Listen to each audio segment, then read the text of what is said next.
Hi friends, ఎలా ఉన్నారు? బాగున్నారా? నేను మాత్రం బాగోలేదు బాస్. ఎందుకంటే ప్యారిస్ ఒలింపిక్స్ కోసం 4 సంవత్సరాల నుంచి మనం ఎదురు చూస్తున్నాం.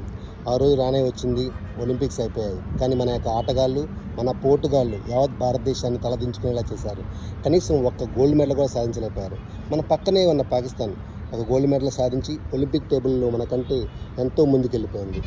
ఏం జరుగుతుంది మన భారతదేశంలో? ఈ ప్రైవేట్ కంపెనీస్ అన్నీ ఆటగాళ్ళని తమ యొక్క బ్రాండ్ అంబాసిడర్గా మార్చుకొని తమ యొక్క స్వప్రయోజనాల కోసం వాడుకుంటుంది. దానికి మీడియా సపోర్ట్ చేస్తుంది. ఇలా చేయటం వల్ల ఆటగాళ్ళలో ఒక గర్వం వచ్చేసింది. మమ్మల్ని ఓడించేవాడు లేడు, మేము పోటుగాళ్ళం, మేము తురుములు అని చెప్పని విర్రవీగుతూ ఒలింపిక్స్కి వెళ్ళారు. అక్కడ టాలెంట్ ఉన్న అదర్ కంట్రీస్ ఆటగాళ్ళ చేతుల్లో ఓడిపోయి చిత్తుగా ఓడిపోయి ఇంటికి వచ్చేసారు. ఈ వీడియోని ప్రతి ఒక్క ఆటగాడికి ఫార్వర్డ్ చేయండి. కనీసం హార్డ్ వర్క్ చేసి నెక్స్ట్ ఒలింపిక్స్లో అయినా భారతదేశాన్ని తల ఎత్తుకునేలా చేయమని. జై హింద్.